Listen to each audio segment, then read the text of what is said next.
ক্লাসরুমে এক শিক্ষক ছাত্রদের জীবন বিষয়ে শিক্ষা দেওয়ার জন্য একটা খালি কাচের বয়াম রেখে তাতে কতগুলো ভাঙা পাথরের টুকরা ঢোকালেন। কিছুক্ষণের মধ্যে পুরো বয়ামটি ভরে গেল।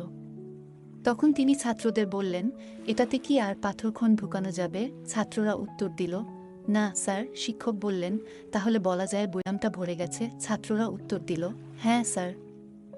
শিক্ষক এবার কতগুলো ছোট ছোট নুড়ি বয়ামটিতে ঢালতে লাগলেন। ছোট নুড়ি পাথরের ফাঁকে ফাঁকে ঢুকে গেল।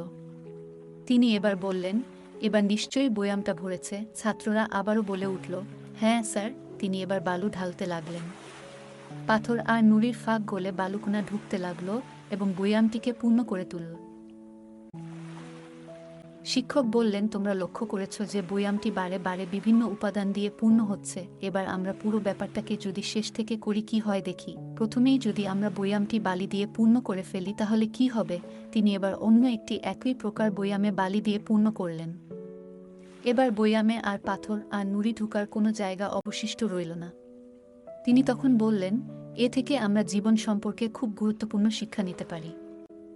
এই যে কাচের বয়ামটি দেখছো, এটাকে আমরা চিন্তা করি আমাদের জীবন। এই যে বড় বড় পাথরখণ্ড, এগুলো হলো আমাদের জীবনের সবচেয়ে গুরুত্বপূর্ণ জিনিস।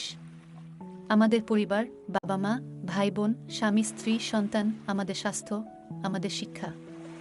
আর নুড়িগুলো হলো আমাদের বিষয় সম্পত্তি, আমাদের দৈনন্দিন ব্যবহার্য দ্রব্যটি, যেমন টেলিভিশন, মোবাইল, ফ্রিজ, গাড়ি বাড়ি বা আমাদের বাগান। আর বালু হলো আমাদের জীবনে বাকি যা যা করতে হয়। প্রথমেই যদি আমরা জীবনটাকে ছোট ছোট জিনিস দিয়ে ভরে ফেলি তাহলে জীবনে বড় কাজগুলো করা হবে না। সেজন্য সবাই সব সময় পরিবারকে সময় দেবে, বাবা মায়ের যত্ন নেবে, নিজের স্বাস্থ্যের দিকে খেয়াল রাখবে, নিয়মিত পড়াশোনা করবে। তারপর গাড়ি বাড়ি, মোবাইল, কম্পিউটার, বাগান করা এসবের দিকে নজর দিবে। এক ছাত্র দাঁড়িয়ে বলল, স্যার বয়াম এখনো ভরেনি। আপনি যদি এর মধ্যে তরল ঢালেন তবে তাও ঢুকবে ওটাতে। একদম সঠিক কথা। তিনি নুড়ি আর বালু ভরা পাত্রটিতে 1 কাপ কফি ঢাললেন। কফিটা পাত্র ঢুকে গেল। এবার শিক্ষক বললেন, এই কফিটা হলো আনন্দ, মানুষের জন্য কিছু করা, সেবার ব্রত। মানুষের জন্য, মানবতার জন্য সময় বের করে কিছু করার আনন্দই আলাদা।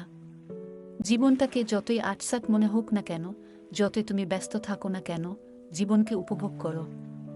অন্যের মুখে হাসি ফোটানোর মধ্যেই নিহিত আছে জীবনে আনন্দ।